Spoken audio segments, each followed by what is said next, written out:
Welcome back, MMAOddsBreaker. UFC Fight Night coming up here on June 6th in New Orleans, Louisiana. Of course, Dan Henderson and Tim Birchak are the main event. But tonight we got Birchak right now, Anthony Birchak, getting ready to fight Joe Soto coming up. Talked to Joe a little bit ago. You know, obviously he's got a very quiet demeanor about him, very respectful. You know, just a very small town California kid. You know, that's trying to make his bones in MMA right now. You're kind of the same way. You're very quiet, very humble. You don't make much noise. Do you feel like sometimes that your fights get overlooked because, one, either you're not a hype guy or the guy you're fighting is not a hype guy?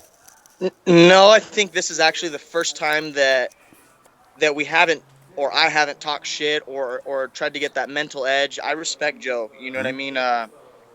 It was funny because when I landed in Sacramento, Burt Watson obviously ran the show, you know, always crisp as can be.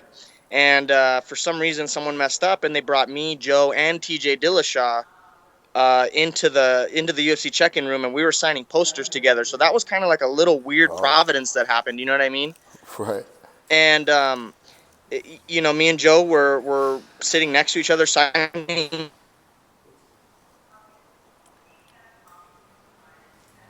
The poster. He was going to end up right. We were full. You know, I respect the Tachi kid, who's his cornerman. You know, they follow me on Instagram. I follow them. You know, and this hasn't been one of those fights where I needed to hype. This is going to be. I'm 0-1. He's 0-1. Yeah. We're fighting for our fucking jobs. You know what I mean? And no one wants to think that. But at the end of the day, the UFC is a business, and having either one of us go 0-2 in the organization is not good. So I plan on fighting my ass off. I know Joe's planning on fighting his ass off. That cage is going to get smaller and smaller and smaller and smaller, and the walls are going to close in, and eventually we're going to be fighting in a fucking phone booth. So how do you win the phone booth game? Because I agree with you. This is going to be a phone booth. You guys are going to stay right on top of each other, and it's going to be moving. But how do you win that phone booth game? You know, I think it's hard. We say it's going to be a phone booth fight, but at the same time, I need to use my range properly and use my clinch properly. You know, I think getting underhooks is really going to be key in this fight. Making him constantly have to pull his arms tired and really using the Greco clinch is gonna be key. So who have you been working with to make sure your Greco clinch is tied up? And because, you know, he's got a lot of wrestling background. He spent a lot of time wrestling. You know, obviously he was you know, an accolade in the National Junior College Athletic Association, NGCA's. He took second and third respectively.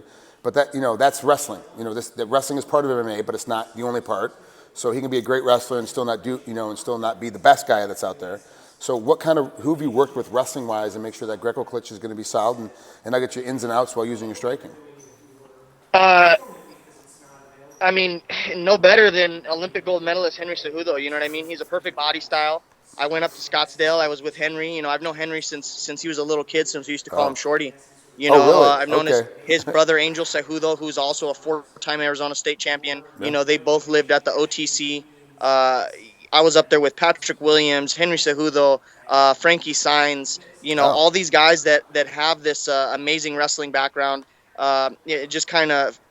It was just perfect. You know, we were up there. It was me, George Roop, Patrick Williams, John Moraga, Henry. There were 7 dudes in the UFC who all got fights coming up. And, you know, I felt great. So this was something that I needed because I stopped sparring a lot. You know, I read one of Jamie Varner's articles about, you know, how much trauma he's taken and how it kind of cut his career short. And I think limiting sparring and doing stuff that really preserves the body's key. So I hadn't sparred in a really long time. I went up there and I'm hanging with these guys that, you know, Frankie beat Yuri Alcantara in a very it looked easy to me, you know. I mean, obviously he got hit with some stuff, but I mean, he made it look easy. You know, and for me to be able to not spar in so long and be able to come in and was you know, and you go back and you're talking about how you guys, let's go back earlier when you guys were talking about, you know, both of you guys are 0-1 in the UFC and you're trying to, you're fighting for your careers, you're trying to, you know, keep it together. You go down and UFC does a great job. If you go to UFC.com and you look at the breakdown of the fight, and what jumps out in front of me is you're looking at, and this is just for fights that are in the UFC. They don't count the fights that are outside the UFC. takedown average, which means, you know, your average of takedowns per fight. Joe is 0%, you at 14%. Takedown accuracy, he has 0% takedown accuracy, and you've got 100%. So now, obviously, you're both saying that there's only one fight in, but you're looking at these fights, you're going, wow, you're the guy, you're the wrestler. If the layman guy is looking down and reading this thing and looking at this thing, going, wow, we're looking at the higher decorated wrestlers. God obviously has to be Anthony because the way he uses wrestling, But your wrestling isn't that pure style of wrestling. It's an MMA style of wrestling where you're right in the middle of a punch, you're taking a guy down, in the middle of he's thinking, you're trying to take him down, you're punching him, when he lowers his level, all of a sudden you sweep it into a leg and the guy just falls over. It's a clean, legit, serious takedown, but you're using elbows and fists and knees to set it up. Working with Henry and working with Angel, working with all these, all the other guys you worked with, do you think you're going to be able to stop Joe from even being able to stop, the majority of his shots just by the way that you attack and are always changing positions between striking and trying to grapple?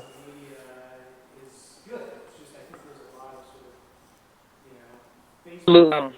I think using the range and really controlling the underhooks, like I said, and being able to distance myself. Joe takes a very, very, very far shot. He did it with Terry and Ware and Tachi. Yeah. He did it against TJ. It's lightning quick, but it's just a mile away. You know what I mean? Yeah. And as long as I can keep my wits about me and really have my reaction time, clicking for me, I think I'll be able to see the takedown coming. I'll be able to get my legs back fast enough, and I'll be able to defend. We saw it this last weekend when you're looking at Travis Brown and Andrei Arlovski. You saw the power in both guys, but you saw that Arlovski had better foot speed and better foot motion. And that, as a result, meant that he had better hand speed, and he ends up knocking out Travis Brown in that great back-and-forth battle that it was. That was amazing, right? Fight of the year so far for me. Just for me, that's fight of the year. Yeah, for sure. Other people can argue with me, and I'm sure there's a ton of other fights I can put up there, but I'm telling you right now that, for me, in my personal opinion, that was fight of the year. I was there. I watched it live. It was absolutely nuts. And the thing that stood out was the fact that Andre's foot speed and foot placement was a lot better than Travis's. He just moved better. He just moved around the ring better. Do you do a lot of foot motion stuff to get you used to having to move and cutting the corner and cutting the angle? Or is that just something that comes naturally for you? No, I think in wrestling I always did that. I was always moving, switching stances, cutting an angle. The difference between high school wrestling and college wrestling is just angles. Setups where in high school you can power through something. Mm-hmm. And it could be slop shit. If you hit it, you're probably going to get it. But in college, if you hit something straight on, you're going to get stuffed. So you got to create little windows, little angles to be able to achieve your takedown. I think same thing in MMA, you know what I mean? You have to, get your opponents to bring his hands up, cut a 45, fire off, and get in on your takedown. And I think, the natural motion for me, just being that funk-style wrestler, really opened up my striking, especially once my striking clicked with Muay Thai and mm-hmm. I was really able to blend my Muay Thai with wrestling. I think that's when I really became, like you said, it's such a dynamic way of opening up your takedowns. Yeah, obviously you punch a guy in the head and you're kind of moving forward, he's backing up, and next thing you know, you got the back of his knee and you're holding on to him and you're a single leg. It seems natural. Yep, absolutely. Once you find the timing and getting the space in there. So it is enjoyable. Ladies and gentlemen, you got to watch this fight. You've got to see these guys because it's going to be old school, traditional style, straight shot wrestling versus MMA style wrestling. And the question is, who's going to be able to establish their dominance first is going to end up winning the fight. And it's a very close fight. It's very evenly matched up. And this to me is one of the best fights on the card. If Henderson and Tim Boach live up to the expectation, that'll be the top fight. And of course, it's the main event. If it even slips a little bit, you guys are definitely going to take it over and crush it because you guys have got the style and the ability to make it the most exciting fight of the night because of the way how both of you guys approach this fight. Do you feel and someone mentioned Melendez Sanchez, and if I can only be half of that fight, that's an honor in my book, and I want to be able to at least leave a mark in the UFC. This is something that I want to do myself in a grueling fight of the night fight or a highlight style finish. I think this is something that's going to cement me and my career and legacy in mixed martial arts. That's Anthony Birchak. Getting ready to fight Joe Soto coming up here on UFC Fight Night on June 6th. Anthony, thanks so much for coming in here. I appreciate it. Thanks, Frank. I appreciate it. You got it, man. Absolutely. Thank you, sir.